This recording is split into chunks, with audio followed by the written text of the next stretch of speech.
billahi minasyaitonir rajim. Bismillahirrahmanirrahim. Assalamualaikum warahmatullahi wabarakatuh. Alhamdulillahirabbil alamin wassalatu wassalamu ala asyrafil anbiya'i wal mursalin wa ala alihi wa sahbihi ajma'in. Allahumma iftah alaina hikmataka wa anshur alaina min khazaini rahmatika ya arhamar rahimin. Rabbi shrah li sadri wa yassir li amri wahlul 'uqdatam min lisani yafqahu qawli. Allahumma faqihna fid din وعلمنا التأويل واهدنا إلى صراطك المستقيم صراط الذين أنعمت عليهم من النبيين والصديقين والشهداء والصالحين وحسن أولئك رفيقا يا أرحم الراحمين سبحانك لا علم لنا إلا ما علمتنا إنك أنت العليم الحكيم آمين يا رب العالمين. Apa khabar sidang penonton sekalian? Selamat pagi, sabahul khair, good morning diucapkan kepada sidang penonton setia rancangan soal jawab agama nombor 1 di Malaysia. Tak lain tak bukan, tanyalah Ustaz, biar tahu, jangan keliru. Alhamdulillah, pertama-tamanya sama-samalah seperti biasa kita panjatkan syukuran kita kepada Allah Subhanahu Wa Taala kerana dengan izinnya Allah Subhanahu Wa Taala masih lagi memberikan kita peluang, direzekikan kita untuk terus bernafas di atas muka bumi Allah Subhanahu Wa Taala ini, untuk sama-sama kita terus melaksanakan tanggungjawab kita dan akhirnya untuk kita sama-sama merebut peluang untuk mendapatkan rahmat dan juga redha Allah Subhanahu Wa Taala. Apakah tujuannya? Tak lain tak bukan untuk kita kembali ke tempat kekal abadi yang bahagia, yakni syurga Allah Subhanahu Wa Taala. Mudah-mudahan pertemuan kita pada pagi ini memberi 1001 rahmat dan juga diampunkan 1001 dosa kita kepada Allah Subhanahu Wa Taala hendaknya. Amin ya rabbal alamin. Sidang tu sekalian, kita bertemu lagi dalam edisi 9 Disember 2021 bersamaan 4 Jumadil Awal 1443 Hijriah. Mudah-mudahan pertemuan kita pada pagi ini, mana yang mungkin diberikan, mungkin ditakdirkan ada kesulitan, maka Allah SWT mempermudahkan urusan. Ada yang dibebani dengan hutang, Allah SWT berikan kemudahan untuk melangsaikan hutang. Dan kepada yang ada ditimpa ataupun dilanda dengan ujian sakit, Allah SWT berikan kesembuhan. Mudah-mudahan hari ini kita ceria-ceria selalu, insya-Allah. Seperti biasa sidang penonton sekalian, dalam rancangan Tanyalah Ustaz, kita membawakan topik-topik dan juga ilmu-ilmu yang cukup berguna sebagai panduan hidup kita. Dan pada pagi ini, ayuh sama-sama kita nak mempelajari salah satu sosok tubuh yang cukup hebat menerusi segmen ataupun silibus sirah kita, iaitu kisah 25 Rasul Nabi Lut AS. Di dalam Al-Quran, Allah Subhanahu Wa Taala telah menyebut nama Nabi Lut ini sebanyak 27 kali dalam 9 surah yang berbeza. Sudah semestinya ada kisah-kisah yang menarik yang kita akan pelajari pada pagi ini, dan insya-Allah ada pengajaran di sebalik kisah-kisah tersebut. Dan bagi menyampaikan dan juga menjawab persoalan-persoalan para sahabat-sahabat penonton kita, kita tampilkan pada pagi ini seorang tokoh dan juga seorang pakar dalam ilmu sejarah Islam, iaitu yang berbahagia Al-Fadil Ustaz Umar Aziz. Assalamualaikum Ustaz. Waalaikumsalam warahmatullahi wabarakatuh. Apa khabar Ustaz? Alhamdulillah, syukur. Alhamdulillah. Perjalanan ke sini tadi okey? Alhamdulillah. Alhamdulillah. Insya-Allah. Syukur alhamdulillah. Insya-Allah. Jadi seronok sebenarnya pada pagi ini kita direzekikan sekali lagi untuk bertemu dengan Ustaz Umar Aziz, dan insya-Allah pada pagi ini Ustaz akan menceritakan kepada kita dengan lebih mendalam berkaitan dengan Nabi Lut alaihi salam ini, insya-Allah. Jadi sebelum sekalian, ada sebarang persoalan yang ingin diajukan kepada kami seperti biasa, boleh untuk berhubung kami secara terus di talian 1800 881677 ataupun menerusi laman rasmi, media rasmi kami di Facebook Tanyalah Ustaz TV3, insya-Allah. Jadi tanpa memasa lagi Ustaz, sebagai permulaannya Ustaz, boleh tak Ustaz ceritakan kepada kami semua berkaitan dengan siapakah sebenarnya ataupun asal usul Nabi Lut alaihi salam Ustaz? Silakan. Bismillah, alhamdulillah, wassalatu wassalamu ala habibillah Sayyidina Muhammad ibn Abdillah wa ala alihi wa sahbihi wa mawalah. Alhamdulillah, thumma alhamdulillah, kita dapat lagi bertemu dalam pertemuan sirah, membincangkan tentang kisah-kisah yang patut kita mengambil pengajaran dan ibrah. Kerana cerita dan kisah, dia sangat cepat meninggalkan kesan pada hati. Hati kita terlalu cepat berubah, terlalu cepat berbolak-balik, terlalu cepat pada waktu itu untuk mudah menjauhkan diri daripada Allah Subhanahu Wa Taala dengan sebab nafsu, dengan sebab ajakan daripada syaitan dan juga suasana yang menjadikan kita kadang-kala lalai daripada Allah Subhanahu Wa Taala.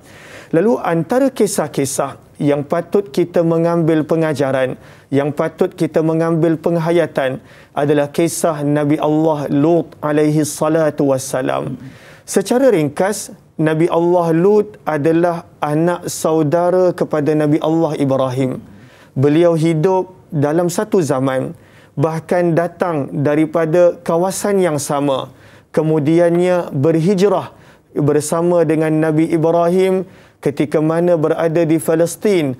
Maka Allah telah mengutuskan Nabi Allah Lut kepada satu kaum dan suatu penduduk yang pada waktu itu melanggar perintah Allah Subhanahu wa taala. Maka di sini kita nampak tidaklah manusia pada waktu itu lalai, leka, alpa dan lupa, kecuali Allah hantar peringatan. Sama ada manusia itu nak ambil peringatan, berjaya, ataupun abaikan peringatan dan beri alasan, maka pada waktu itu hukuman bakal tiba, sama ada di dunia, tapi yang pasti adalah nanti di hari akhirat. Itu secara ringkas. InsyaAllah. Jadi sudah betul sekali, itu adalah sebuah sedikit di mana Nabi Lut AS ni, seperti mana di dalam episod yang lalu kita bincangkan di dalam siri Nabi Ibrahim AS sebanyak 2 bahagian, kita sudah pun ketahui berkaitan dengan Nabi Lut AS ini merupakan anak saudara kepada Nabi Ibrahim AS. Jadi Ustaz, kita untuk teruskan lagi perbincangan kita pada pagi ini, kita nak raikan persoalan pertama daripada sahabat Facebook kita, daripada Puan Masrifah Nur Jama'in. Assalamualaikum Ustaz dan Da'i serta semua kru Tanyalah Ustaz. Waalaikumsalam warahmatullahi. Sejak usia berapakah beliau, yakni Nabi Lut, beriman kepada Nabi Ibrahim? Adakah Nabi Lut AS terlibat dalam bidang penternakan yang berjaya dan binatang ternakannya berkembang biak berlipat kali ganda dalam waktu yang singkat? Apakah yang menyebabkan Nabi Lut AS berpindah ke Jordan dan bermukim di sebuah tempat yang bernama Sodom? Adakah masyarakat Sodom ketika itu adalah masyarakat yang rendah tahap moral dan akhlaknya? Mohon pencerahan Ustaz. Terima kasih. #biar tahu jangan keliru. Satu persoalan yang jarang diajukan berkaitan dengan penternakan dan juga Nabi Lut AS ni. Bagaimana Ustaz? Bismillahirrahmanirrahim. Terima kasih kepada Puan Masrifah Nur Jamain. Lalu kata Imam Ibn Kathir rahimahullahu ta'ala, Nabi Lut namanya adalah Lut bin Haran bin Tarih, ataupun Tarih itu adalah merujuk kepada Azar. Lalu beliau adalah anak saudara kepada Nabi Ibrahim alaihi salatu wassalam. Para ulama tafsir menyebut beliau berasal daripada tempat yang sama dengan Nabi Ibrahim. Ketika mana Nabi Ibrahim meninggalkan perkampungan Haran yang terletak di Iraq, beliau turut keluar bersama. Nabi Ibrahim pada waktu itu ditahan di Mesir, beliau turut ditahan bersama. Ketika mana Nabi Allah Ibrahim berada di Syam, dan disitulah mereka berdua berpisah. Nabi Ibrahim kekal di Palestin, dan kemudian Nabi Allah Lut dihantar ke kota Sodom. Itu adalah bahagian pertama soalan.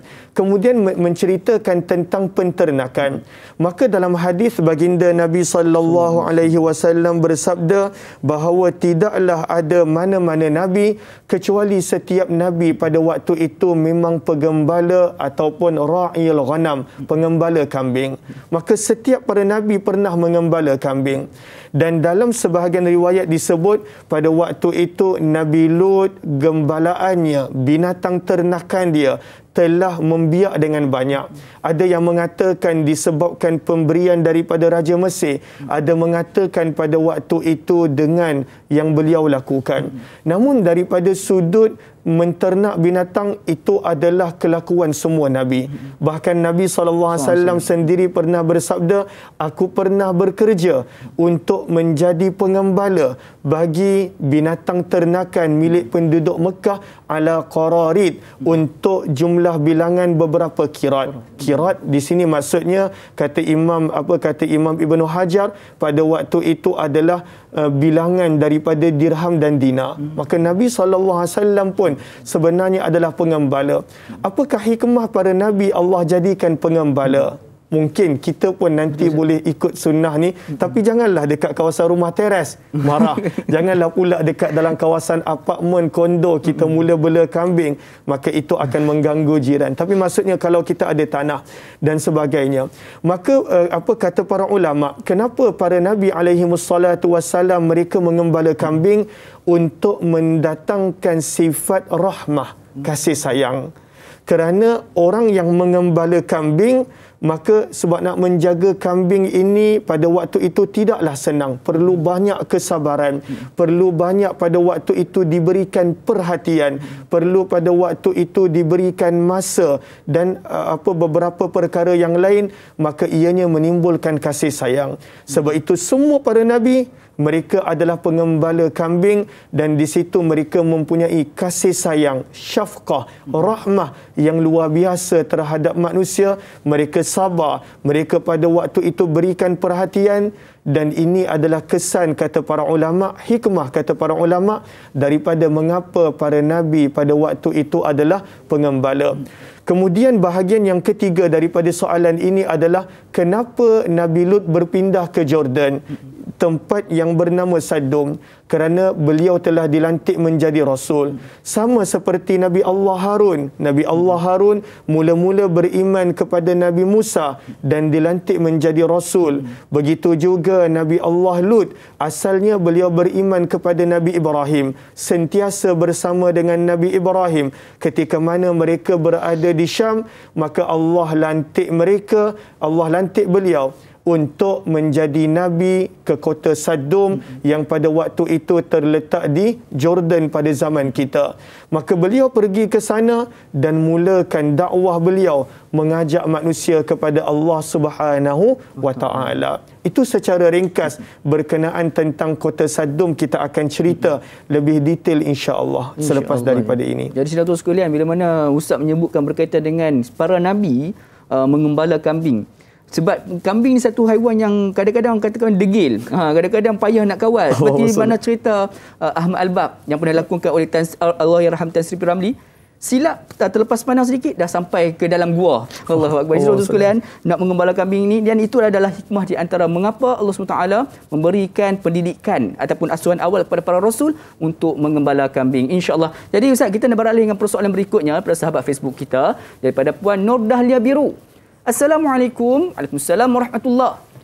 Adakah Nabi Lut AS merupakan Nabi yang ditinggikan darjatnya oleh Allah Subhanahu Wa Taala dan beliau diutus untuk menyedarkan kaum Sodom kerana perbuatan maksiat yang mereka lakukan seperti perbuatan homoseksual, yakni liwat di kalangan lelakinya dan lesbian di kalangan wanitanya? Apakah kemungkaran itu sudah bermaharajalela dalam masyarakat kaum Sodom sehingga menjadi budaya hidup mereka? Dan soalan kedua, ada berapakah surah dalam Al-Quran yang Allah menceritakan tentang kisah Nabi Lut, kaum Nabi Lut yang mengingkari serta menolak dakwah beliau, yang siapakah perempuan tua yang akan diazab bersama kaumnya seperti dalam surah Asy-Syu'ara ayat 171. Mohon pencerahan Ustaz. Terima kasih. #biar tahu jangan keliru. Dua persoalan yang cukup menarik dan juga ini menunjukkan bahawa penanya kita sudah pun melakukan sedikit ulang kaji sebelum menanyakan soalan. Jadi Ustaz, tambahan sedikit Ustaz. Bila bermulanya kaum Sodom ini melakukan perkara-perkara yang terkeji tersebut Ustaz? Silakan. Baik. Bismillah, alhamdulillah, wassalatu wassalamu ala rasulillah Sayyidina Muhammad ibn Abdillah. Maka kaum Sodom ketika mana Nabi Allah Lut telah sampai ke kota itu, mereka telah mula melakukan amalan tersebut, perbuatan terkutuk tersebut, dan mereka adalah orang yang mula-mula melakukannya. Tak pernah ada manusia yang melakukan seperti mereka perbuatan tersebut. Sebab itu kata Abdullah bin Abbas, walaupun mereka ni banyak lagi dosa-dosa yang lain, tetapi Allah highlightkan itu dalam Al-Quran, perbuatan hubungan sesama sejenis, kerana mereka pada waktu itu yang mula-mulakan perbuatan tersebut. Kemudian kembali kepada soalan Nur Dahlia Biru, bahawa semua para nabi pada waktu itu Allah tinggikan darjat. Semestinya. Tapi pengajaran yang kita boleh ambil adalah semua orang yang pada waktu itu cuba untuk melakukan apa yang para nabi lakukan, Allah akan muliakan darjatnya. Apakah yang para nabi lakukan? Semua para nabi pada waktu itu mesej mereka sama, u'budullah ma lakum min ilahin ghairuh. Apakah mesej para nabi? Nak tarik manusia seramai mungkin kepada Allah, nak bawa manusia untuk kenal Allah, nak jadikan manusia pada waktu itu menjadi benar-benar hamba kepada Allah. Lalu soalannya adalah, adakah para nabi mulia? Mereka mulia. Kenapa? Sebab tugas, kerja, apa yang mereka lakukan. Tapi apakah pengajaran dia? Pengajaran dia adalah kita pun akan jadi mulia. apabila pada waktu itu kita buat apa yang para Nabi buat. Dah tiba masanya ataupun keadaannya kita mula mengajak orang kepada Allah. Firman Allah dalam Al-Quran, ud'u ila sabili rabbika bil hikmah. Ajak orang kepada Allah dengan penuh kasih sayang, dengan penuh hikmah. Kita akan sambung selepas ini, insya-Allah. Jadi sidang penonton sekalian, nak tahu tentang jawapan bagi persoalan kedua, jangan ke mana-mana, teruskan kekal bersama kami. Kita berjeda sebentar, tanya lu ustaz biar tahu, jangan keliru, insya-Allah.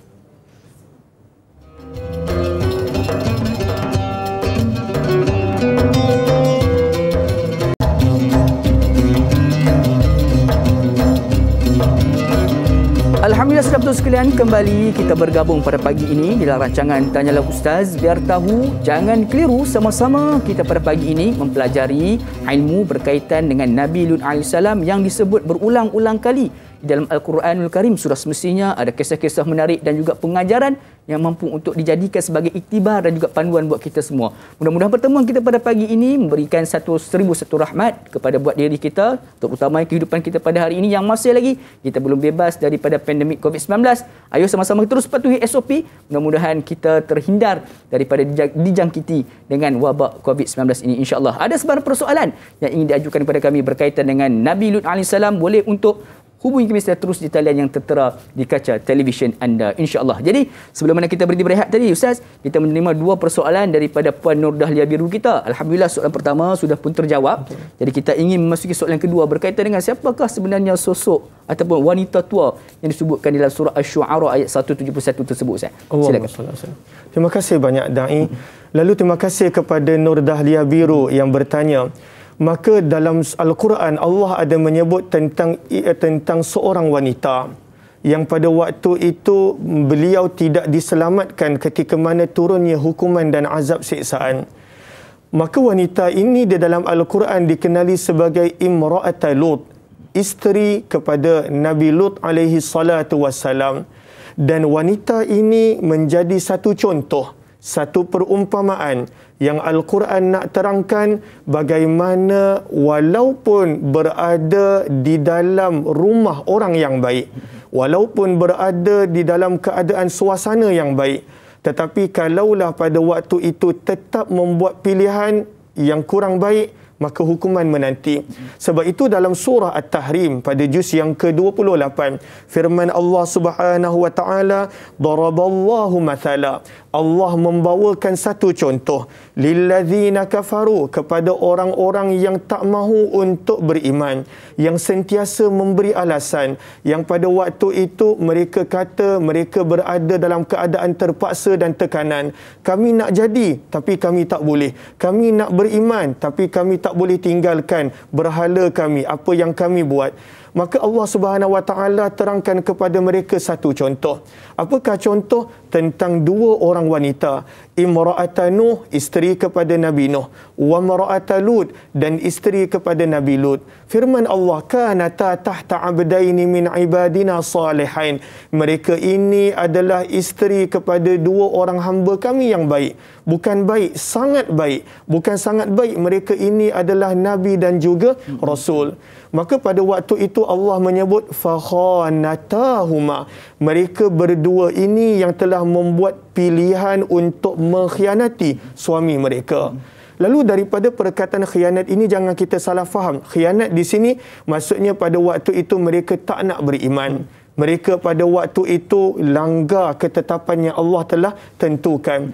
Isteri Nabi Lut pada waktu itu dia khianati suami dia kerana dia beritahu kepada kaum dia tentang tetamu yang patut disembunyikan kehadiran mereka. Maka daripada perkataan fakhanatahuma, pengajaran yang pertama yang kita dapat, manusia itu dia sentiasa membuat pilihan. Sebab itu dalam banyak tempat dalam Al-Quran Allah sebut wahadainahun najdain dalam surah Al-Balad. Kami tunjukkan kedua-dua jalan bagi manusia. Dia nak pilih yang mana. Begitu juga dalam surah Al-Insan, inna hadainahus sabil. Sesungguhnya kami dah tunjuk dah jalan. Imma syakira, sama ada nak menjadi orang yang baik, wa imma kafura, ataupun nak menjadi sebaliknya. Maka itu satu pengajaran kita dapat. Pengajaran yang kedua, bagaimana isteri Nabi pada waktu itu tidak taat kepada Allah dan Nabi. Maka ini juga satu pengajaran, kerana kadangkala kita terlalu cepat menghukum. Kadangkala ayahnya baik, anak dia menjadi berbeza dan kita salahkan ayah dia. Padahal mungkin ayah telah melakukan yang terbaik, tetapi anak telah membuat pilihan. Kadangkala suami dia orang yang baik, diuji pada waktu itu isterinya begini, seperti Nabi Allah Nuh dan Lut, maka pada waktu itu kita berkata macam-macam, padahal pilihan adalah pada tangan isteri. Begitu juga kadang-kadang isteri baik, tapi suami pada waktu itu sebaliknya. Maka sebenarnya manusia itu dia ada pilihan, walaupun berada dalam suasana yang baik, dia sebenarnya tetap pilih apa yang dia pilih. Maka itu pengajaran yang kedua, yang sebenarnya dalam rumah tangga kita kena selalu jaga lidah kita daripada nak mengecam yang itu, yang ini. Sebenarnya pada waktu itu kadang-kadang mereka mungkin dah buat yang terbaik, tetapi pada waktu itu tetap pilihan telah dibuat oleh si anak, oleh pasangan dan sebagainya. Maka kembali, Allahumma salli ala Sayyidina Muhammad, kembali kepada yang bertanya. Kita ada pemanggil di talian sekarang. Jadi kita hold Zoom terlebih dahulu berkaitan dengan persoalan tentang surah Asy-Syu'ara tersebut. Jadi kita narai pemanggil kita talian seperti biasa, Tuan Omar Abdul Majid kita. Assalamualaikum Tuan Omar. Waalaikumsalam warahmatullahi wabarakatuh. Dai Luqman dan Ustaz Omar Aziz. Ya, saya Omar Abdul Majid dari Felda Cini Timur 3, Pekan, Pahang. Assalamualaikum Ustaz dan Dai. Waalaikumsalam warahmatullahi wabarakatuh. Tuan Omar, apakah persoalan yang menarik pada pagi ini untuk sama-sama kita dapat intipatinya, insya-Allah, silakan. Ya Dai Luqman, ya, sama ada menarik tidak itu saya tak pastilah. Jadi soalan saya begini Ustaz. Selain daripada ini umat Nabi Lut alaihi salam, selain daripada cabaran yang besar yang dihadapi oleh umat Nabi Lut ialah golongan ataupun kaumnya yang suka kepada kaum sejenis ini. Soalan saya, adakah lain cabaran-cabaran yang besar dalam umat Nabi Lut ini untuk menyebarkan dakwah pada golongan beliau pada masa itu? Soalan yang kedua saya nak tanya, siapakah golongan sebenar yang golongan yang dikatakan homoseksual ini? Apakah golongan umat Nabi Lut ini? Apakah nama umat Nabi Lut selain daripada dulu kita ada dengan umat kaum Samud, kaum Ad, dan siapakah kaum yang begitu kuat melawan Nabi Allah Lut alaihi salatu wassalam ini? Itu soalan saya Ustaz dan Dai. Terima kasih banyak Ustaz dan Dai. Assalamualaikum. Waalaikumsalam warahmatullahi wabarakatuh. Satu persoalan yang menarik daripada Tuan Haji Omar kita berkaitan dengan cabaran yang dihadapi oleh Nabi Lut ni. Selama ni kita mengetahui hanya berkaitan dengan LGBT. Sebenarnya adakah cabaran-cabaran lain yang telah dihadapi, yang perlu dihadapi oleh Nabi Lut ketika mendatangi kaum Sodom ni? Ustaz. Allahumma salli ala Sayyidina Muhammad wa ala ali Sayyidina Muhammad. Terima kasih kepada Tuan Haji Umar Abdul Majid, tak silap nama beliau. Maka soalan yang pertama tadi tentang cabaran yang dihadapi oleh Nabi Allah Lut, yang pertama mereka ini mensyirikkan Allah. Itu yang pertama yang mana disebutkan dalam Al-Quran. Sebab itu Nabi Allah Lut dihantar untuk menjadikan mereka ini menyembah Allah, u'budullah ma lakum min ilahin ghairuh. Itu yang pertama. Yang kedua, maka mereka ini adalah golongan yang mula-mula melakukan perbuatan yang tak ada pernah manusia buat. Ma sabaqakum biha min ahadim minal alamin. Kata Nabi Allah Lut, kamu melakukan perbuatan yang tak ada pernah manusia buat. Ma sabaqakum biha min ahadim minal alamin. Innakum lata'tuna rijal. Kerana sesungguhnya pada waktu itu kamu mendatangi lelaki. Maka itu adalah perbuatan kedua mereka. Kemudian dalam Al-Quran juga ada menyebut tentang perbuatan mereka yang lain. Wa taqta'unas sabil. Mereka ini suka merompak orang-orang yang lalu berhampiran dengan kawasan mereka. Mereka suka merompak, suka menyakiti, suka menzalimi. Kemudian pada waktu itu antara perbuatan yang lain yang mereka buat, maka Imam Qurtubi ada meriwayatkan daripada Abdullah bin Abbas radhiyallahu anhuma, yang keempat, mereka ini adalah orang yang kuat menzalimi orang yang lain, kuat menindas. Maka mereka akan menindas orang yang datang. Sebab itu mereka sangat tak suka tetamu. Bila Nabi Allah Lut terima tetamu daripada malaikat, mereka pada waktu itu sangat tidak suka. Kemudian yang kelima, mereka ini suka untuk memaki hamun. Dan ini pun kita kena sangat jaga, kerana lidah banyak orang masuk ke dalam neraka kerana lidah. Sabda Nabi SAW kepada Muaz bin Jabal radhiyallahu anhu. Maka Muaz bin Jabal pernah bertanya, adakah kerana masuk ke neraka hanya kerana lidah? Maka Nabi SAW sebut dalam hadis riwayat Tirmizi tersebut, ya, bahawa manusia banyak celaka, binasa kerana lidah dia. Maka mereka ini adalah satu golongan yang pada waktu itu sangat kuat memaki hamun, mencarut dan mengeluarkan perkataan yang tidak elok. Seterusnya kata Abdullah bin Abbas, mereka ini adalah orang yang suka tanpa segan silu melepaskan angin ataupun kentut secara terbuka. Dan itu menjadi satu kebanggaan dalam tengah orang ramai. Mereka suka melepaskan angin, kentut. Bukanlah lepas ni maksudnya jangan kentut, tidak. Tapi mereka ni berbangga pada waktu itu untuk kentut depan orang ramai. Lalu yang ni kentut, orang kedua kentut, ketiga dan sebagainya. Lawan kentut, tak? Betul, mereka berlawan kentut. Ini adalah antara yang Imam Qurtubi nukilkan daripada Abdullah bin Abbas. Kemudian mereka ini suka untuk melakukan perbuatan melaga binatang. Maka disebut di sini adik, mereka suka melagakan ayam jantan dan pada waktu itu melagakan kibas ataupun kambing. Maka ini antara perbuatan mereka yang dicela kerana pada waktu itu binatang itu ada tugasannya, ada cara untuk mendapatkan manfaatnya. Bukanlah pada waktu itu diguna untuk laga dan sebagainya.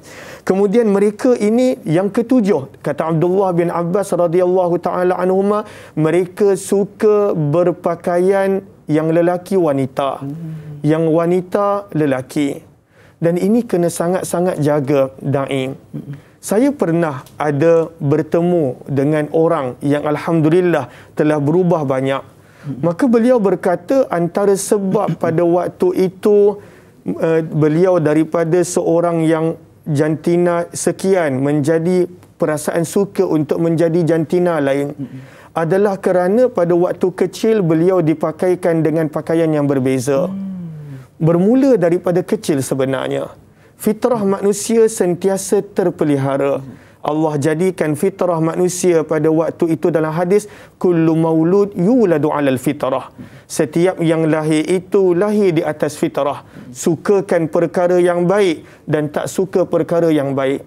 Maka beliau menyebut pada waktu itu, beliau waktu kecil, pada waktu itu ibu dia nakkan anak yang lain, anak yang sekian, tapi dapat anak yang jantina yang lain, maka dipakaikan daripada kecil baju, pakaian, perhiasan, make up dan sebagainya, maka beliau menjadi selesa dengan apa yang telah dibuat. Maka kaum Nabi Lut, antara mereka punya keadaan adalah mereka suka begitu. Yang lelaki suka dengan pakaian wanita, yang wanita suka dengan pakaian lelaki, kata Abdullah bin Abbas. Sebab itu pengajaran yang kita boleh ambil adalah sebenarnya kadangkala tanpa kita sedar, dengan pakaian yang kita pakaikan pada anak kita dengan sangkaan tak apa masih kecil, tak apa, masih kecil. Padahal dah 13 tahun contohnya. Masih lagi tidak tutup aurat. Padahal pada waktu itu dia adalah lelaki. Kita pakaikan dia wanita. Kita make upkan dia. Tanpa kita sedar, kita dah biasakan dia untuk menjadi perkara yang sebenarnya Allah tak suka. Mungkin bukan sekarang. Mungkin kesannya bila dia dah besar. Yang lelaki dipakaikan dengan pakaian perempuan. Yang perempuan kita pakaikan dengan pakaian lelaki. Maka tanpa kita sedar, kita sedang rosak fitrahnya. Fitrah rosak mengambil masa. Fitrah rosak tanpa kita sedar, kita sedang membuatnya. Maka sebab itu ini keadaan kaum Nabi Lut. Mereka, pakaian mereka adalah pada waktu itu yang lelaki dengan pakaian perempuan, yang perempuan dengan pakaian lelaki. Dan mereka ini adalah sama juga, kata Abdullah bin Abbas, dalam Al-Quran kita hanya nampak mereka ini mendatangi lelaki. Innakum lata'tunar rijal. Tetapi sebenarnya mereka juga adalah perempuan, suka sama perempuan. Maka ini adalah beberapa perkara cabaran yang Nabi Allah Lut hadapi dengan penduduk Sadom. Kemudian yang bertanya tadi menyebut tentang adakah mereka ni ada gelaran yang lain. Jadi Ustaz, sebelum kita nak menjawab tentang apakah gelaran lain mereka Nabi Sodom atau kaum Sadom ni, kita nak hold di situ dulu. Jadi saudara sekalian, kita berehat sebentar. Nak tahu dengan lebih lanjut tentang Nabi Lut AS dan juga kaumnya? Jangan ke mana-mana, teruskan kekal bersama kami rancangan Tanya Ustaz. Biar tahu, jangan keliru, kembali sebentar saja lagi, insya-Allah.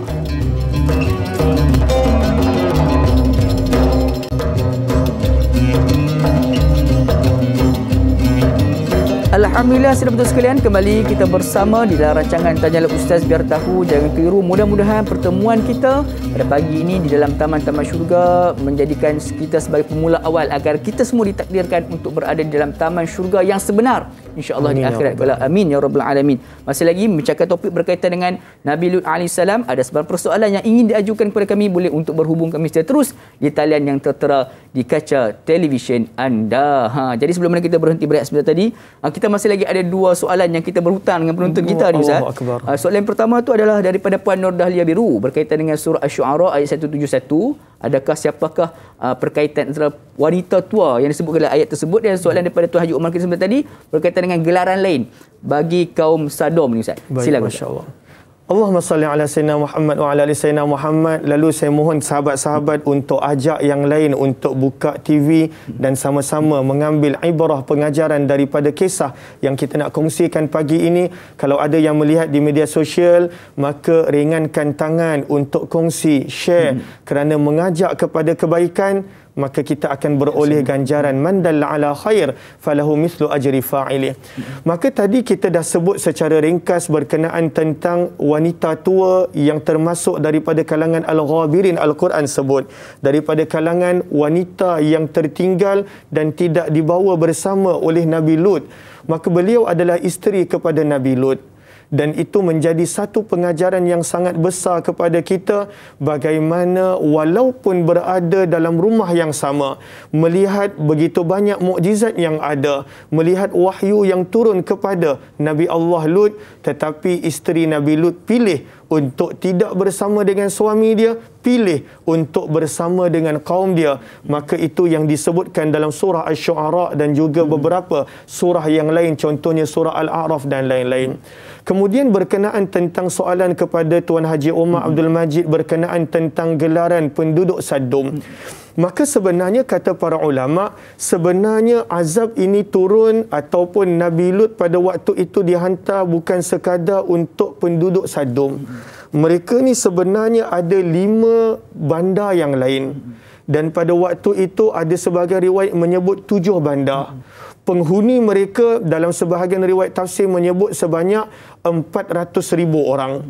Daripada banyak-banyak tempat ini ada namanya Sodom. Kalau kita tengok dalam sebahagian tafsir menyebut adanya Amurah dan juga ada beberapa tempat yang lain.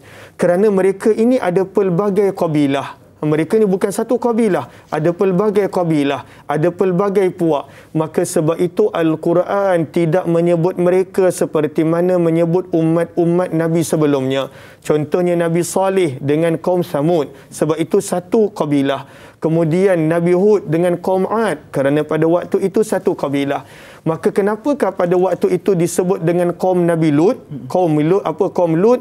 Kerana pada waktu itu mereka ni ada pelbagai kabilah. Maka sebab itu Al-Quran tak sebut dengan nama Sodom, dengan nama Amurah, dengan pelbagai nama yang lain. Sebab ianya ada pelbagai penduduk, pelbagai kabilah, pelbagai bandar di situ, dan mereka semua ini dihancurkan sekali sebab pada waktu itu mereka melakukan kemaksiatan yang sama.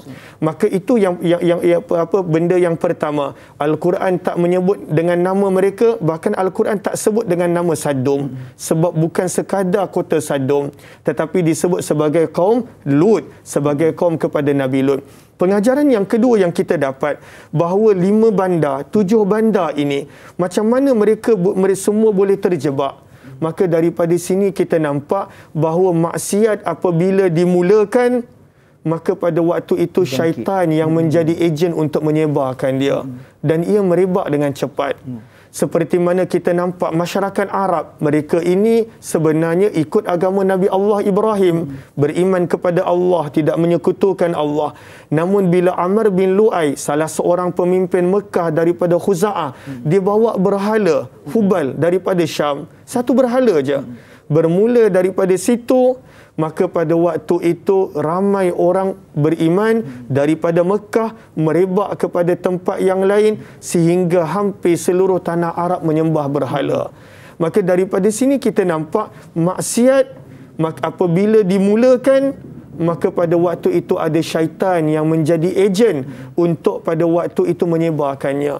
Daripada sini pengajaran dia adalah, kalaulah kita nampak sesuatu maksiat di mana-mana, jangan kita sharekan. Sebab orang yang tak pernah tahu akan nak tahu. Orang yang mana pada waktu tu dia curious, dia mungkin nak cuba. Dan tanpa kita sedar, walaupun niat kita baik, maka sebenarnya kita telah mula menyebarkan maksiat. Sebab itu Nabi SAW menyebut, jadilah kamu miftahan lil khair, kunci dan penyebar kepada benda baik. Mighlaqan lisyar, tutup pintu benda yang tak baik. Jadi kadang-kala kita cepat sangat nak share, benda ni kat mana ni? Dan tanpa kita selidik, kita tekan butang share. Padahal itu mungkin cerita tentang sesuatu maksiat. Orang lain mungkin tak tahu, tetapi boleh menjadi tahu. Lalu daripada sini pengajarannya adalah biarlah syaitan sahaja jadi ejen penyebar. Kita jadi penyebar kebaikan. Tapi itulah kadang-kala Ustaz, benda-benda baik ni kadang-kala kita tak nak sebar. Daripada sudut perkongsian sirah, tafsir, penghayatan Al-Quran, kalau kita tengok kat media sosial, kadang-kala slow dia punya reach, tak banyak. Tapi kadang-kala benda yang viral, yang sebenarnya belum pasti pun. Dan kadang-kala benda tu memaparkan aurat contohnya, memaparkan maksiat yang dibuat secara terbuka contohnya, yang pada waktu itu manusia mungkin sedang melakukan benda yang Allah tak suka, maka cepat sahaja kita sebar. Padahal sebenarnya berhenti di kita, jangan disebarkan maksiat. Seperti mana penduduk Sadum mereka mulakan, tetapi dengan cepat tersebar kepada negeri-negeri yang berada berhampiran sehingga Allah binasakan mereka semua. Maka itulah sebab kenapa tak disebut mereka dengan sebarang nama, disebut sebagai kaum Lut, sebab mereka ni sebenarnya banyak kabilah dan mereka ini sebenarnya banyak negeri. Ada 5 negeri sebahagian riwayat, ada 7 negeri riwayat yang lain, tetapi yang terkenal adalah Saddum, Sin Dal Waw Mim, dan Amurah, Ain Mim Waw Ra dengan ta marbutah. Itu yang disebut banyak dalam riwayat tafsir. Saya harap dapat menjawab pertanyaan Tuan Haji Umar Abdul Majid. InsyaAllah sudah betul sekalian. Jadi satu pengajaran yang kita boleh dapat daripada perkongsian menarik pada Ustaz sebentar tadi adalah berkaitan dengan kongsikan kebaikan, jangan kita kongsikan keaiban. InsyaAllah satu perkongsian yang baik pada Ustaz. Jadi Ustaz, kita nak beralih ke persoalan berikutnya Ustaz. Daripada Facebook, daripada saudari Izzara Zulaikha. Assalamualaikum Ustaz Da'i. Waalaikumsalam warahmatullahi wabarakatuh. Bagaimanakah bentuk pendekatan dakwah yang dilakukan oleh Nabi Lut kepada kaumnya? Apakah segelintir ada kaumnya mengikut pada dakwahnya? Dan soalan kedua, apakah bekas peninggalan kaum Sodom masih ditinggalkan untuk dijadikan iktibar pedoman agar tidak terjebak dari LGBT atau homoseksual? Apakah punca terjadi perkara tersebut sehingga era kini perkara ini masih berlaku? Satu soalan yang menarik daripada Izzara Zulaikha kita Ustaz. Silakan Ustaz. Terima kasih kepada saudari Izzara Zulaikha. Maka saya nampak soalan itu berbunyi, bagaimanakah bentuk pendekatan dakwah yang dilakukan oleh Nabi Lut kepada kaumnya? Maka pada waktu itu Nabi Lut mulakan dengan mengajak kaumnya untuk menjadi hamba Allah.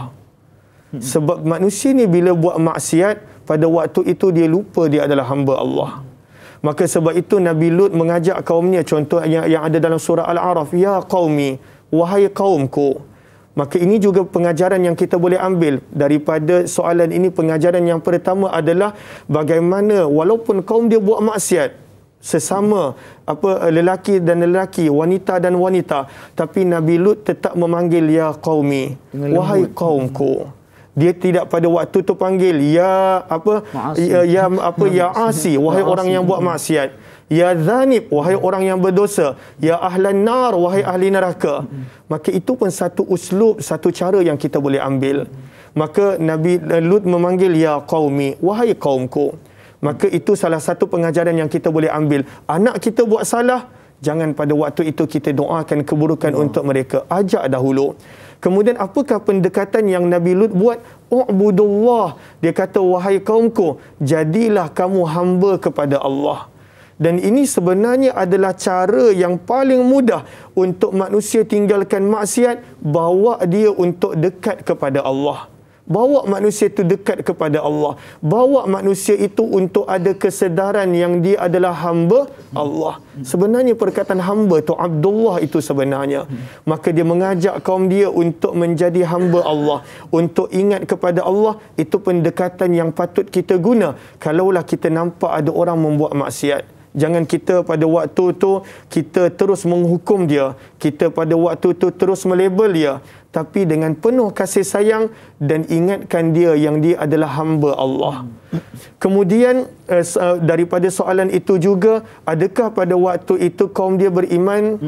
Allahu Akbar. Maka dalam Al-Quran sebut, fama wajadna fiha ghaira baitim minal muslimin.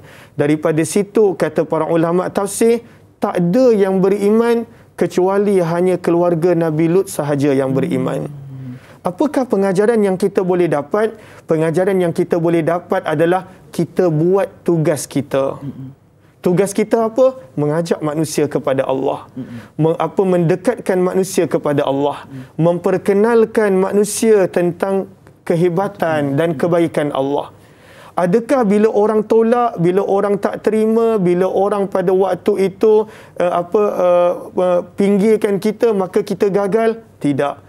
Nabi Allah Lut yang beriman adalah hanya isi rumah dia sahaja. Itu pun isterinya tidak beriman. Maka sebab itu pengajaran daripada sini adalah dalam nak mengajak manusia kepada Allah, jangan pada waktu itu menjadi lemah, menjadi putus asa, menjadi kecewa apabila tidak ada yang menerima. Sebab tugas kita ajak kepada Allah. Orang tu terima ataupun tidak, kita dah berjaya, Ustaz. Masya Allah, itu para Nabi. Kita dah berjaya. Maka ada yang bertanya tadi, ada tak yang menerima daripada kaum dia? Hanya keluarganya sahaja.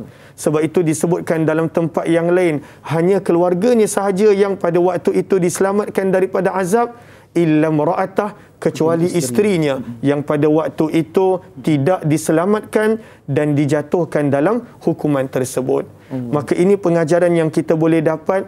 Kemudian apa lagi berkaitan dengan apakah peninggalan yang terdapat oleh kaum Sodom yang ada pada hari ini kita boleh lihat sebagai iktibar, dan juga mengapa pada hari ini homoseksual LGBT masih lagi ada pada umat sekarang ni. Tapi Ustaz, namun untuk jawapannya tu kita nak berhenti berehat sebentar. Hari sebab tu sekalian nak tahu apakah huraian daripada yang bagi Ustaz kita. Terus kekal bersama kami Tanya Ustaz biar tahu, jangan keliru, berehat seketika insya-Allah.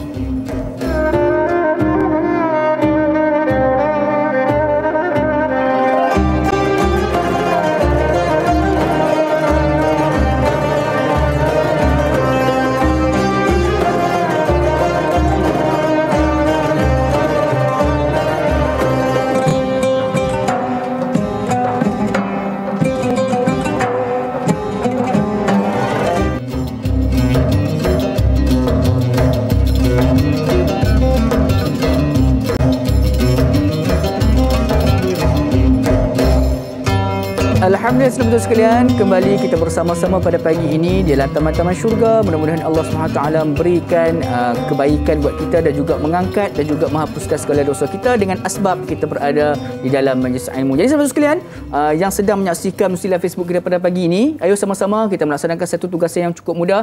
Kita berkongsi video yang kita dapat pada pagi ini kepada seberapa ramai yang boleh dengan menekan butang kongsi. Ingat Nabi SAW pernah bersabda, satu kebaikan yang kita lakukan akan menutup satu dosa. Bayangkan kalau kita kongsikan video pada pagi ini dan terus disebarkan, ada 1000 orang yang melihat dan juga menonton, maka sudah dapat 1000 kebaikan buat kita dan juga dihapuskan 1000 dosa kita. InsyaAllah mudah-mudahan bermanfaat. Jom sama-sama kita teruskan lagi dengan persoalan yang berbaki yang kita perlukan penjelasan pada yang berga Ustaz, itu berkaitan dengan apakah ada lagi peninggalan kepada kaum Sodom yang kita boleh lihat pada hari ini sebagai pengajaran kita, dan yang keduanya mengapa perlakuan yang pernah dilakukan oleh kaum Sodom tu muncul balik di zaman kini Ustaz.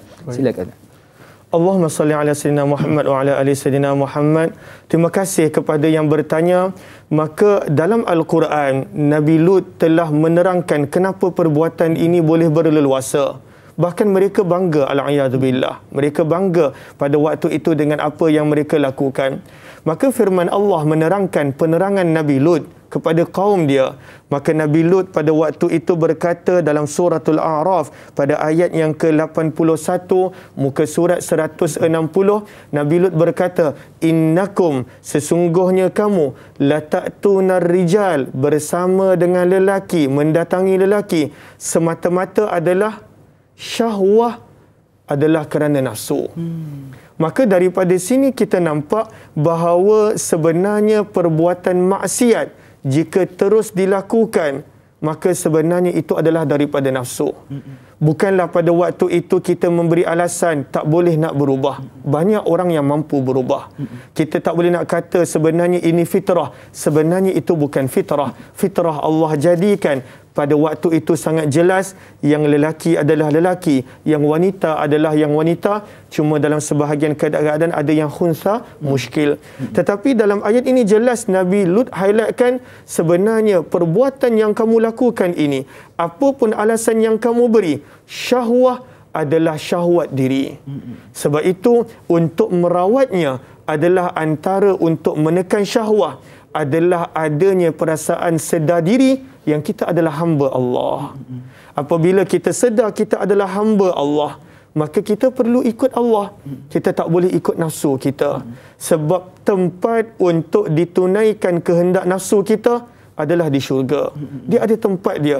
Nanti di syurga pada waktu itu nikmat yang Allah sediakan, sabda Nabi, ma la ainun ra'at, nikmat yang mata tak pernah lihat, wala uzunun sami'at, nikmat yang telinga tak pernah dengar, wala khatara ala qalbi bashar, dan nikmat yang hati tak pernah mampu nak fikir.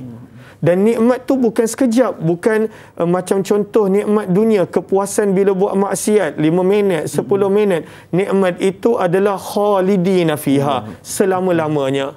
Lalu untuk dapat selama-lama punya kepuasan nafsu di syurga, di sini kita kena latih diri kita untuk kawal nafsu agar menjadi hamba.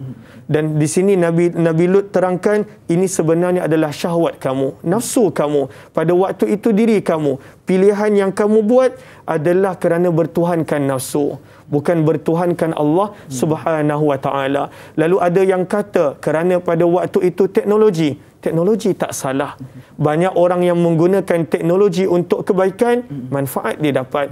Ramai yang kata orang yang macam ni adalah kerana dia ada harta. Harta tidak salah. Kita pernah kongsikan di platform yang sama bagaimana Abdul Rahman bin Auf ketika mana dia meninggal dunia, duit tunai dia, dinarnya sahaja adalah 2.4 bilion. Tunai dia, tak termasuk, sangat kaya. Maka harta bukan sebab manusia jadi begini, bukan sebab di mana dia membesar menjadi begini.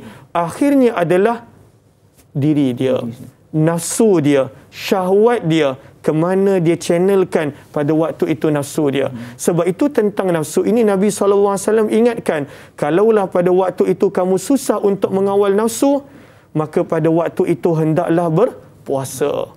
Maka pecahkan nafsu itu, pada waktu itu didik nafsu itu dengan berpuasa. Maka dengan berpuasa, berterusan, istiqamah, pada waktu itu akan menjadi mengawalkan nafsu kalaulah kita mahu. Maka daripada sini jelas bahawa Nabi Lut dah terangkan bahawa maksiat ma sabaqakum biha min ahadin minal alamin, yang tak pernah mana-mana manusia buat sebelum daripada kaum Nabi Lut, maka dilakukan oleh mereka adalah kerana nafsu. Dan pada waktu tu mereka bangga dengan nafsu yang mereka buat. Bila Nabi Lut cakap dia begitu, maka pada ayat berikutnya kaum Nabi Lut berkata, akhrijuhum min qaryatikum, halau keluar Lut ni, halau keluar. Kenapa dia tak nak terima kami seadanya? Kenapa pada waktu itu dia nak tegur kami? Halau dia keluar. Innahum unas yatatahharun, dia sangka dia adalah orang yang suci. Kan kita biasa dengar jawapan yang sama, bahawa cubalah terima kami seadanya, cubalah terima kami, ini memang fitrah kami, kenapa nak pandang rendah pada kami? Adakah mereka ni suci sangat? Kaum Nabi Lut dah buat jawapan begitu. Jawapan itu hanya diulang, dicycle. Alasan apabila diberi, maka susah untuk kita jadi hamba ilahi. Kalaulah kita beri alasan, susahlah nak solat 5 waktu, boleh tak solat 1 waktu? Tak. Maka susah. Kalaulah kita kata susahlah nak puasa sebulan, saya ni kerja susah ni, maka pada waktu itu akan jadi susah. Maka sebab itu sebab itu poin dia adalah apabila kita memberi alasan, maka pada waktu tu kita akan rasa berat dan susah untuk menjadi hamba Tuhan. Bagaimana? Semua ni kembali kepada diri kita, nafsu kita, syahwat kita. Sebab itu Imam Ghazali menyebut nafsu manusia ni ada peringkat-peringkat dia. Bagaimana daripada nafsu yang ammarah, yang sangat suka buat maksiat, kita boleh didik dia, tarbiyah dia, sampailah dia boleh jadi nafsul mutmainnah. Ya ayyatuhan nafsul mutmainnah. Dia tetap nafsu, tetapi dia menjadi nafsu yang tenang dengan benda yang baik. Kan Ustaz biasa jumpa, sahabat-sahabat biasa jumpa, ada orang bila baca Quran, dia tenang je. Ada orang bila puasa setiap hari, dia tenang sahaja. Ada orang bila dia solat malam dengan berjam-jam, dia tenang. Kerana nafsu tu dia dah didik, dia dah tarbiyah, dia dah buat pilihan untuk jadikan sebagai hamba Tuhan, maka menjadilah nafsu yang tenang. Maka kembali kepada jawapan tadi, bukan salah teknologi, bukan salah sesiapa, tetapi salah diri kita yang pada waktu itu kita dengar cakap nafsu, kita tak nak mendengar cakap Tuhan. Allahu Akbar. Jadi saudara sekalian, hidup ini adalah pilihan. Jadi pilihlah jalan yang diridhai Allah, bukan jalan yang dimurkai Allah. Sekiranya kita ragu-ragu, laksanakanlah istikharah cinta kita kepada Tuhan, insya-Allah. Jadi mudah-mudahan menjawab persoalan pada yang bertanya sebentar tadi. Jadi jom Ustaz, kita nak beralih ke persoalan berikutnya pada sahabat Facebook kita daripada Al-Syai. Assalamualaikum Ustaz dan Naim. Assalamualaikum warahmatullahi. Apakah bentuk azab yang Allah Subhanahu Wa Taala turunkan kepada kaum Sodom yang ingkar dan mungkar serta hidup yang penuh bergelumang dengan maksiat dan keruntuhan moral tersebut? Mohon Ustaz kongsikan. Syukran. #biar tahu. Jangan keliru. Sudah pun memasuki fasa berkaitan dengan balasan daripada Allah. Ustaz. Silakan Ustaz. Nama dia Asyai. Oh, masya-Allah. Asal dahaga pula Ustaz. Masya-Allah. Kan Syai teh. Masya-Allah. Allahumma salli ala sayyidina Muhammad. Saya ni kuat minum teh Ustaz. Okey, terima kasih kepada Asyai yang bertanya, lalu apakah bentuk yang azab berikan kepada mereka? Maka Allah ceritakan pada banyak tempat, tetapi dengan lebih detail Allah Subhanahu Wa Taala ceritakan pada muka surat 266 daripada surah Al-Hijr ayat yang ke-73 hingga ayat yang ke-74. Maka mereka ini azab mereka pada waktu itu ada banyak. Firman Allah Subhanahu Wa Taala pada ayat yang ke-73 daripada suratul Hijr, fa akhadhathumus sayhah, maka mereka pada waktu itu telah ditimpakan dengan suara yang kuat, dengan jeritan yang sangat kuat. Musyrikin pada waktu pagi. Maka itu azab mereka yang pertama, hukuman mereka yang pertama. Kemudian yang kedua, faja'alna 'aliyaha safilaha. Firman Allah, maka kami telah jadikan 'aliyaha, bahagian atas bumi yang mereka duduk, safilaha, menjadi di bawah. Di sini kata para ulama tafsir, kenapa Allah menjadikan bumi itu terbalik? Dalam riwayat tafsir disebut Jibril telah mengangkat penduduk Sodom, Amurah dan semua kawasan-kawasan sekitarnya. Ada mengatakan 5 negeri, ada mengatakan 7 negeri. Jibril angkat begitu tinggi sehingga dalam sebahagian riwayat tafsir menyebut malaikat yang di langit boleh mendengar suara jeritan mereka. Suara pada waktu itu binatang-binatang mereka yang ketakutan. Dan daripada tinggi itu firman Allah, kami terbalikkan penduduk Sodom, kami jatuhkan ke bawah. Kenapakah berlakunya taklib, pembalikan ini? Sebahagian para ulama tafsir menyebut kerana mereka telah menterbalikkan fitrah yang Allah jadi, maka Allah terbalikkan tempat tinggal mereka di dunia. Tak boleh bayangkan azab mereka di hari akhirat kelak bagaimana. Maka itu sebahagian para ulama menyebut, kadangkala kalaulah kita rasa kenapa hidup kita tunggang terbalik, kenapa hidup kita pada waktu itu tak lancar, mungkin kerana ada di antara kita yang pada waktu itu tak melancarkan hubungan kita yang Allah dengan Allah. Pada waktu itu menjadikan fitrah kita terbalik dan sebagainya. Maka itu hukuman yang kedua. Ketika mana mereka tengah jatuh ni, firman Allah Subhanahu Wa Taala, wa amtarna, kami pada waktu itu turunkan. Amtarna maksudnya hujan. Kami hujani mereka. wa amtarna alaihim hijarah, dengan batu-batu sijil yang pada waktu itu telah menjadi hitam dan keras kerana dibakar. Lalu ada sebahagian menyebut maka pada waktu itu batu-batu itu datang daripada gunung berapi. Dan batu-batu tu ustaz, masya-Allah, musawwamatan inda rabbik. Batu-batu ni dia ada nama dah setiap orang siapa yang kena. Contohnya kat batu tu sebahagian para ulama tafsir menyebut ketika mana menerangkan perkataan musawwamah yang maksudnya telah ditanda. Batu-batu ni dah ada nama dah. Dia kena sentuh pada siapa. Dia kena pada waktu itu dibalingkan kepada siapa. Allahu Akbar. Kalaulah nama kita ada kat tempat yang baik tak apa. Bagaimana nama dah ada dekat tempat azab. Musawwamatan inda rabbik dalam sebahagian ayat. Maka batu tu dah ada nama, tak ada batu yang tak kena, semua batu tepat kena kepada setiap manusia. Dia kisahnya sama seperti orang yang nak hancurkan Kaabah yang dibawa oleh Abrahah. Bagaimana Allah jatuhkan batu itu tepat kepada mereka semua. Tak ada batu yang tak kena pada mana-mana manusia. Macam peluru berpandu, Ustaz. Macam peluru. Dia macam sniper, tepat pada waktu itu kena pada setiap manusia. Maka inilah pengajaran yang patut kita ambil dan mudah-mudahan menjadikan kita ingat sebenarnya kita tak mampu nak lawan Allah. Bila Allah turunkan azab, kita tak mampu walaupun dengan apa yang kita ada. Mudah-mudahan menjadi pengajaran insya-Allah. InsyaAllah. Mudah-mudahan memberikan pengajaran buat kita semua. Jadi sedang betul sekalian, kita sebenarnya melabuhkan tirai terlebih dahulu TV3. Kita akan sambung lagi perbincangan kita tentang Nabi Lut di TV9 sebentar saja lagi. Dan jangan Ustaz, biar tahu jangan keliru, kembali sebentar sahaja lagi insya-Allah.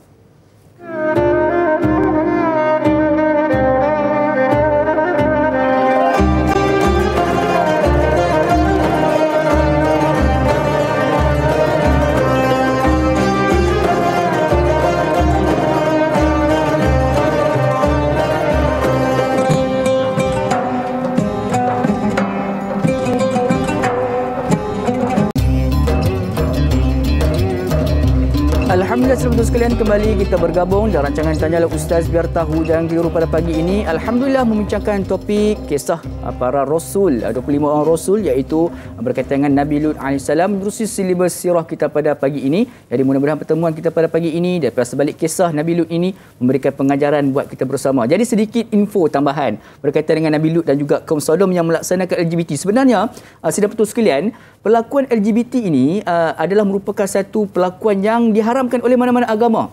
Dan juga di Eropah sendiri, di Barat sendiri, pada kurun ke-18 dan juga kurun ke-19, perlakuan LGBT ini termasuk di dalam kes jenayah seksual berat. Namun begitu, semenjak daripada wujudnya Akta Kesalahan Jenayah Seksual pada tahun 1967 yang telah memansuhkan, yang menyebabkan pada hari ini perlakuan LGBT ini semakin disebarluaskan ke seluruh pelosok dunia. Dan banyak negara-negara, Ustaz dan juga saudara penonton sekalian, yang telah pun menghalalkan perkahwinan sesama jenis ini. Jadi mudah-mudahan apa yang kita dapat pada pagi ini di sebalik azab yang ditimpakan oleh kaum Sodom ini memberikan pengajaran buat kita bersama bahawa perlakuan LGBT ini tidak diterima oleh mana-mana agama yang wujud di atas muka bumi Allah Subhanahu Wa Taala ini, terutamanya agama kita yakni Islam. Jadi saudara sekalian, ada sebarang persoalan yang ingin diajukan kepada kami, seperti biasa boleh untuk berhubung kami secara terus di talian yang tertera di kaca televisyen anda. Jadi Ustaz, kita nak beralih dengan persoalan berikutnya daripada sahabat Facebook kita, daripada Puan Ruby Abu Bakar Ruby.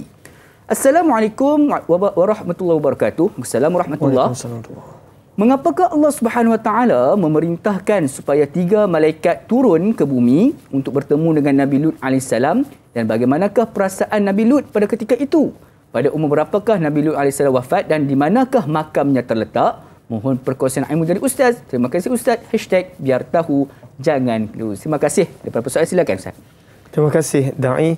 Bismillah, alhamdulillah, wassalatu wassalamu ala habibillah Sayyidina Muhammad ibn Abdillah wa ala alihi wa sahbihi wa mawalah. Terima kasih kepada Muhammad Izu yang bertanya bagaimanakah perasaan Nabi Allah Lut. Allah gambarkan peristiwa penting yang mana peristiwa ini berlaku sebelum daripada turunnya azab yang kita telah sebutkan sebelum berhenti rehat sebentar lagi. Maka Allah turunkan 3 malaikat, kata Imam Ibn Kathir, ada yang mengatakan 2. Pandangan Imam Ibn Kathir, malaikat itu adalah Jibril, Mikail dan juga Israfil. Maka Allah turunkan 3 malaikat ini seperti mana yang ada dalam surah Hud, seperti mana yang ada dalam surah Az-Zariyat.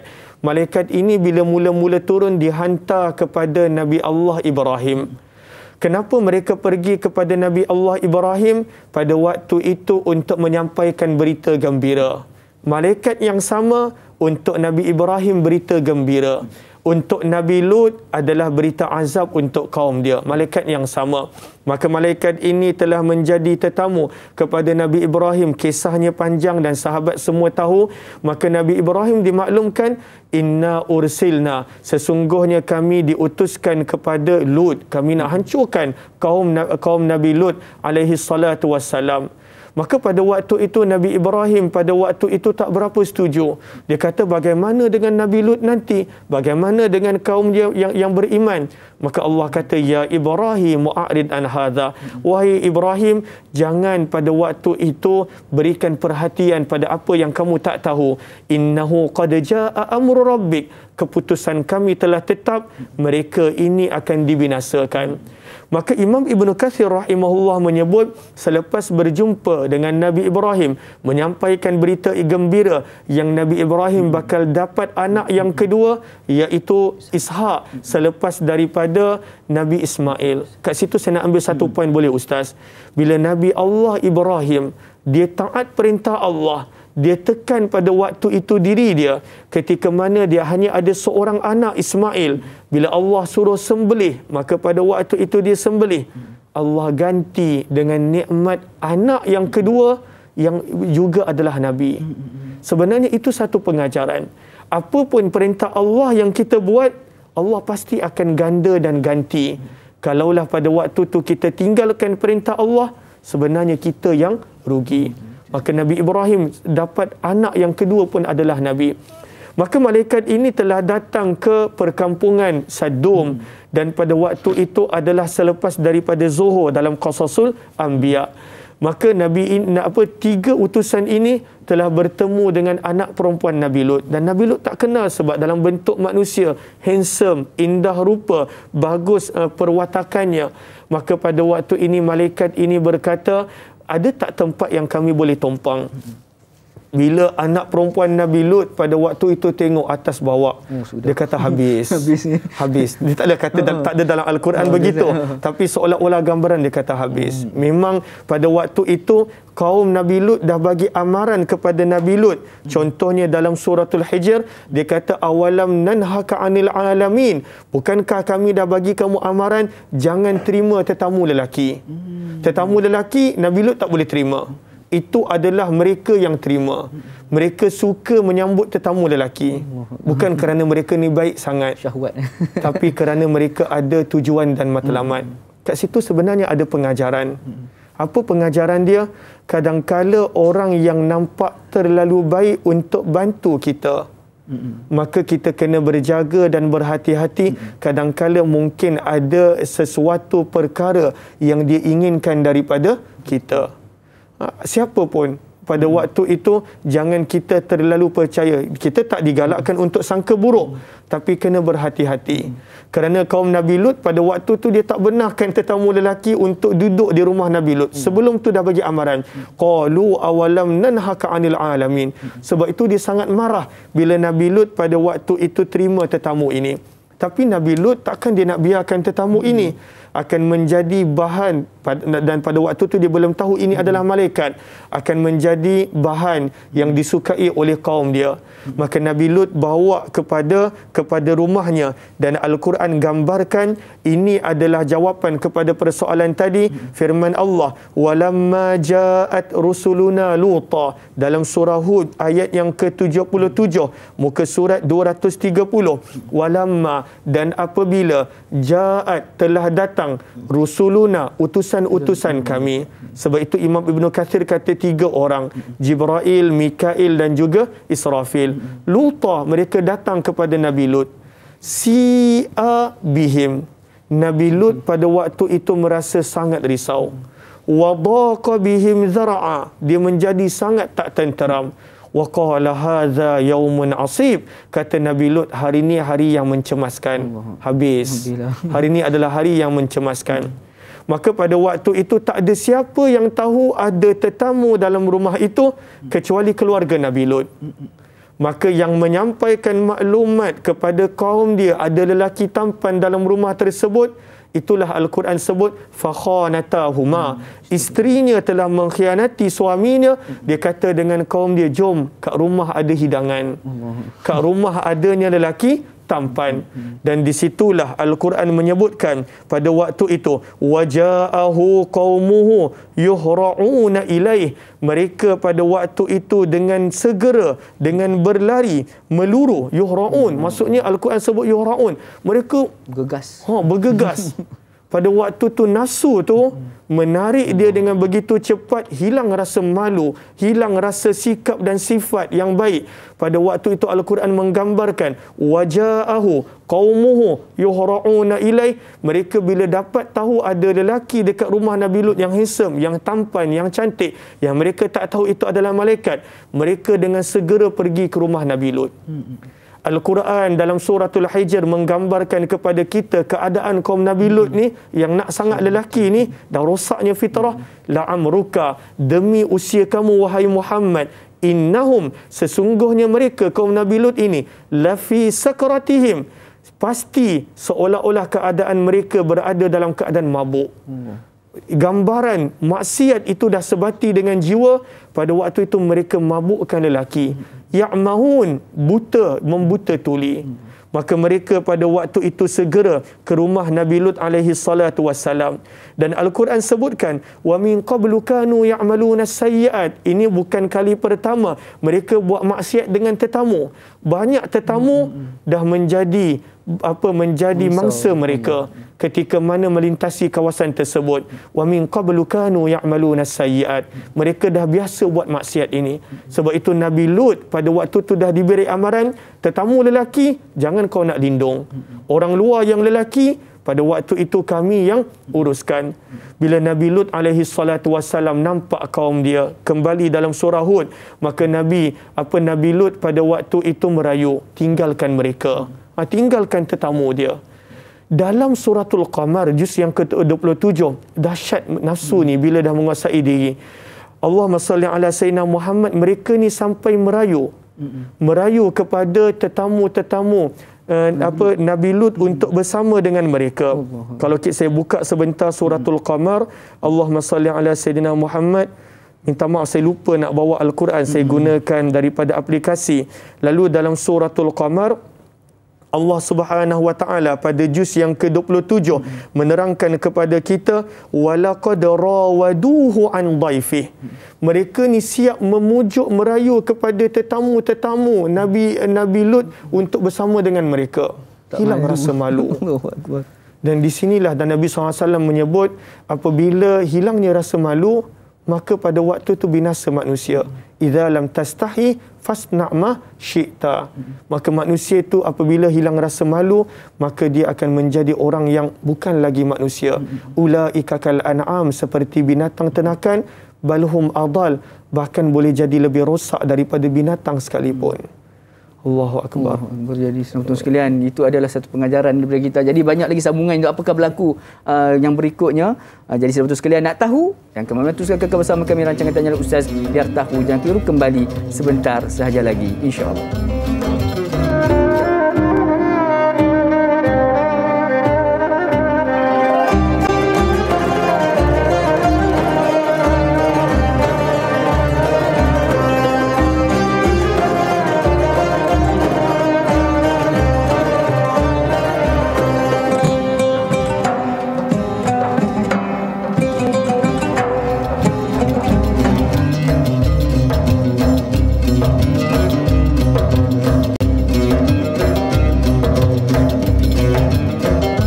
Alhamdulillah sahabat sekalian, kembali kita bertemu dalam rancangan Tanyalah Ustaz biar tahu jangan keliru menerusi TV9 dekat di hati pada pagi ini. Jadi sahabat sekalian jangan lupa untuk kita sama-sama sebarluaskan ilmu yang kita dapat pada pagi ini tentang kisah Nabi Lut AS ni dengan menekan butang kongsi bagi sidang penonton yang sedang menyaksikan live Facebook kita pada pagi ini. Mudah-mudahan memberikan manfaat buat kita semua insya-Allah. Jadi jom sama-sama kita terus mendengar lagi apakah kesudahan kisah tentang pertemuan di antara masyarakat Sodom ke rumah Nabi Lut yang ingin bertemu dengan 3 orang malaikat tersebut, Ustaz. Silakan.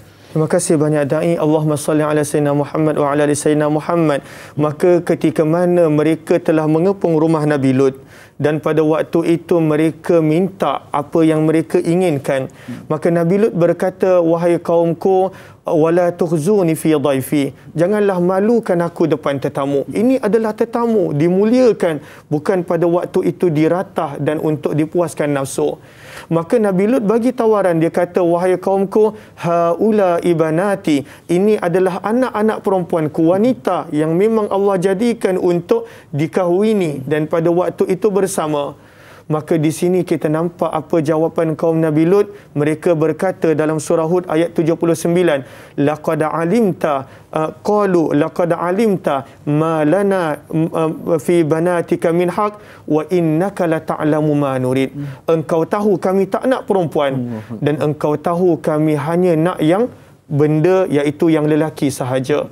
Daripada sini kita nampak sebenarnya bila maksiat itu dah sebati, akan tiba satu waktu dan keadaan dia dah jadi normalisasi. Yang salah tidak lagi menjadi salah. Sebab itu dalam surah Fatir Allah Subhanahu wa taala ingatkan, berhati-hati dengan syaitan. Kenapa kena berhati-hati dengan syaitan? Kerana syaitan akan memperlihatkan pada waktu itu maksiat, fara'ahu hasana, dia akan nampak maksiat tu pahala. Dia akan nampak yang buruk tu ganjaran pahala. Yang membawa ke neraka dia akan nampak seolah-olah ke syurga. Maka sebab itu bila hati itu dah rosak, bila maksiat dah sebati, maka manusia akan tiba pada satu keadaan dia dah tak boleh bezakan mana satu maksiat dan mana satu perkara yang tak disukai oleh Allah. Bila keadaan dah getir, barulah 3 orang tetamu ini, malaikat ini menerangkan yang mereka bukan manusia. Dia suspend betul Ustaz. Hujung betul. Hujung betul baru malaikat kata, ya Lut, wahai Lut, inna rusul rabbik, kami adalah malaikat. La yasilu ilaik, mereka tak akan boleh menyakiti kamu. Dan telah tiba waktu ketetapan ilahi bahawa azab akan diturunkan kepada mereka.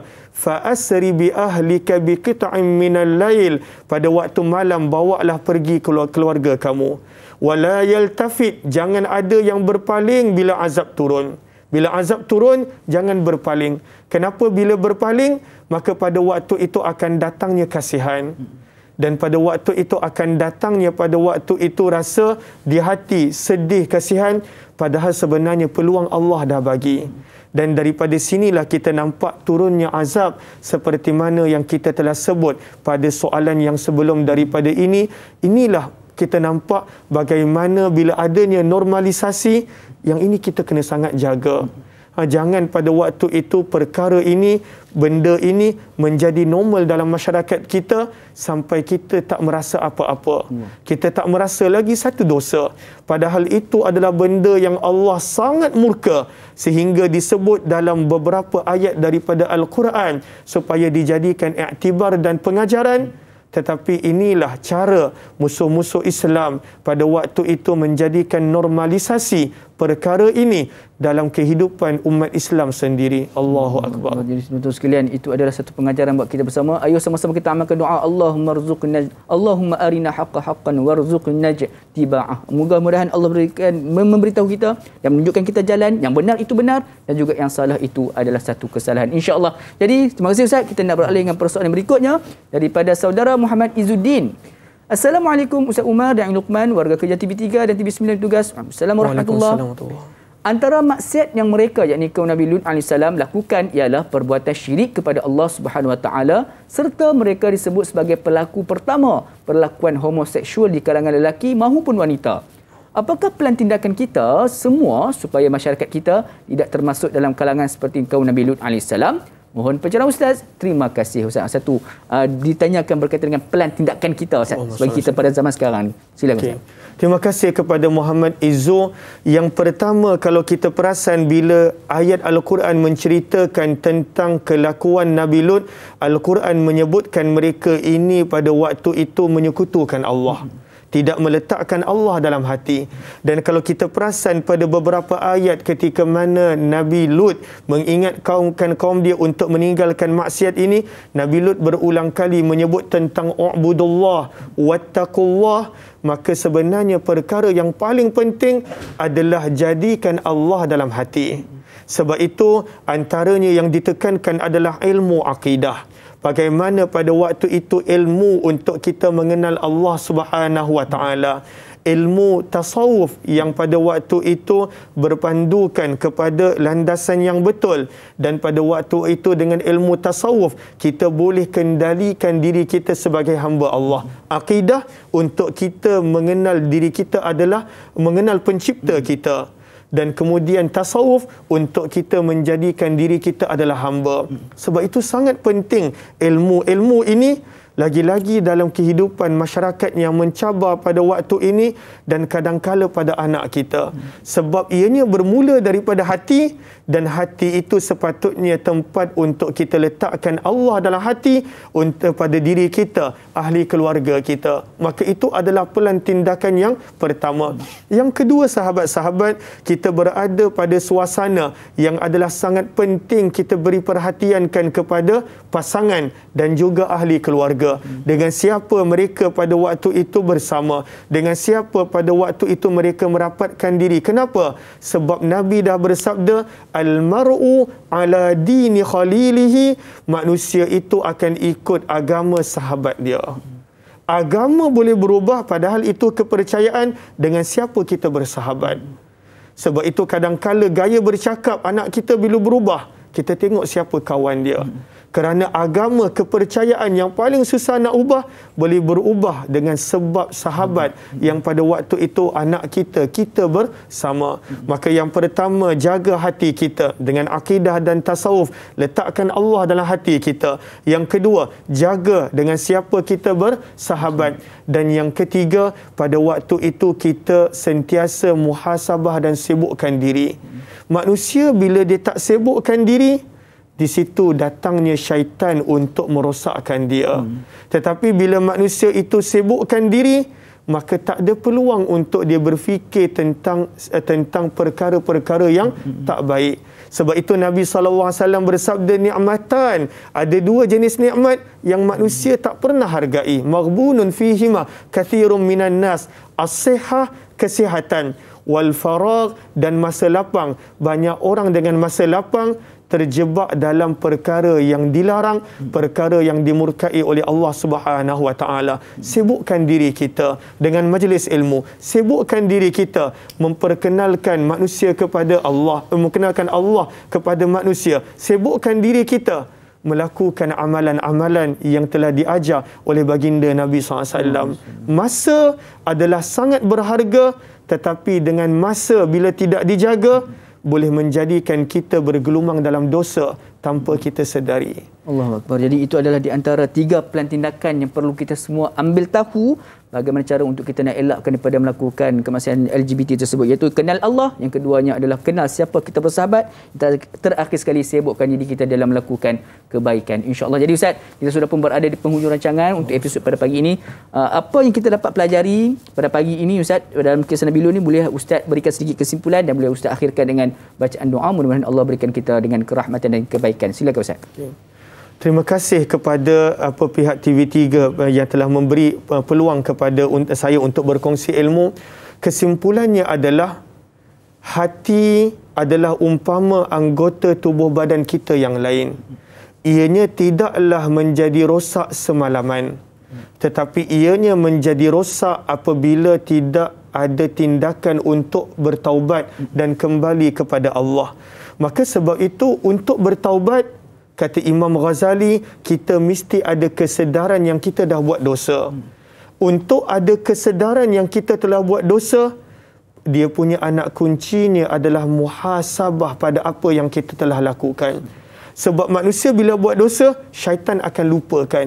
Cuba kita tanya diri kita sekarang ini, kita ada buat dosa tak semalam? Automatik jawapan yang kita akan dapat daripada diri kita, tak ada, elok je semalam. Sebab pada waktu itu syaitan tutup setiap dosa. Kenapa? Bila manusia itu muhasabah, dia bermula daripada muhasabah. Dia checklist diri dia, apa yang dia buat. Apabila bermula daripada muhasabah, maka akan datangnya kesedaran yang dia telah buat dosa. Bila adanya kesedaran yang dia telah buat dosa, maka pada waktu itu dia akan bertaubat. Bila dia bertaubat, maka pada waktu itu Allah pasti ampunkan dosa dia. At-taibu minadz-dzambi kamal la dzambala, sabda Nabi. Orang yang bertaubat, Allah akan ampunkan dosa dia. Maka bila taubat, syaitan tak suka, sia-sia usaha dia. Dan apabila manusia itu bertaubat, bersih hati dia. Tetapi apabila tidak ada muhasabah, checklist apa yang kita dah buat, maka Nabi SAW bersabda, "Idza aznabal 'abd", apabila manusia itu buat dosa, menjadi titik hitam dan akhirnya menjadi hitam legam. Kalla bal rana ala qulubihim ma kanu yaksibun. Maka kesimpulan dia, jangan ambil remeh tentang maksiat dan dosa, sentiasa bertaubat dan kembali kepada Allah yang Esa. Mudah-mudahan bersih dan terpelihara hati kita. Amin ya rabbal alamin. Jadi insya-Allah sama-sama kita terus bertaubat. Dan juga Ustaz, bila Ustaz tutup dengan bacaan doa, mudah-mudahan Allah SWT berkati pertemuan kita. Silakan. Bismillahirrahmanirrahim. Alhamdulillahi rabbil alamin, wassalatu wassalamu ala asyrafil anbiya'i wal mursalin wa ala alihi wa sahbihi ajma'in. Allahumma ya Allah, kami telah mengulang kaji dan membaca sedikit sebanyak daripada kisah kekasihmu baginda Nabi Lut alaihi salatu wassalam. Allahumma ya Allah, jadikanlah ada pengajaran untuk diri ini ya Allah. Ada sesuatu yang kami boleh bawa dalam kehidupan kami dan ahli keluarga. Allahumma ya Allah, jadikanlah hati-hati kami ini benci kepada kemaksiatan ya Allah, sukakan kepada kebaikan ya Allah. Jadikanlah setiap daripada kami ini miftahan lil khair, ejen-ejen yang membawa lebih ramai manusia kepada kebaikan, mighlaqan lisyarr, yang menjadi penutup kepada segala kemaksiatan. Allahumma ya Allah, jadikanlah kami ini orang yang mengingatkan diri kami yang kami adalah hamba-Mu ya Allah. Kami adalah hamba-Mu ya Allah. Kami adalah hamba-Mu ya Allah. Pasti ada waktu dan ketika kami tergelincir ya Allah. Dikau bimbinglah kami sehingga kami beroleh redha dan syurga-Mu ya Allah. Allahumma ya Allah, kepada mereka-mereka yang terjebak di dalam maksiat yang telah dilakukan oleh umat Nabi Lut ya Allah, maka dikau bimbinglah mereka ya Allah. Dikau bimbinglah mereka ya Allah. Dikau bimbinglah mereka ya Allah. Dan jadikanlah kami asbab untuk membawa lebih ramai daripada kalangan mereka untuk kenal kepadamu ya Allah. Allahumma ya Allah, ada di antara kami yang sakit, maka dikau sembuhkanlah ya Allah. Ada di antara kami yang ditimpa dengan ujian yang berat, maka dikau tunjukkanlah jalan keluar ya Allah. Ada di antara kami yang mempunyai kesulitan-kesulitan yang walaupun mereka tidak pernah zahirkan pada lisan, dikau lebih mengetahui tentang segala isi hati mereka, maka dikau bantulah mereka ya Allah. Ya Rahman ya Rahim ya Dzal Arsyil Majid, fa'alul lima yurid, ultuf bina ya Latif ya Latif ya Arhamar Rahimin. Allahumma ya Allah, berilah kami kekuatan untuk kami mendidik keluarga kami dan menjadikan setiap daripada ahli keluarga kami mereka yang bakal menjadi penghuni syurga ya Allah. Allahumma ya Allah, ampunilah kami, kasihanilah kami, bantulah kami ya Arhamar Rahimin. Wa sallallahu wa sallama ala habibina Muhammad walhamdulillahi rabbil alamin. Amin ya rabbil alamin. Jazakallahu khairan katsiran Ustaz di atas perkongsianmu pada pagi ini. Didoakan agar Allah SWT memanjangkan usia Ustaz agar dapat terus melebar luaskan ilmu buat kami semua yang sentiasa dagakan ilmu. Amin rabbil alamin insya-Allah. Jadi sedang betul sekalian, jangan lupa untuk saksikan rancangan Tanya Ustaz pada besok hari insya-Allah seperti biasa dan juga hari-hari yang berikutnya. Jadi sedang betul sekalian, terima kasih kerana kekal hingga ke penghujung rancangan. Saya Daniel Luqman, mohon maaf sekiranya ada kurang di mana-mana, terkasar tutur bahasa. Akhirul kalam, wabillahi taufiq wa hidayah. Wassalamualaikum warahmatullahi wabarakatuh. Tanyalah Ustaz biar tahu, jangan keliru.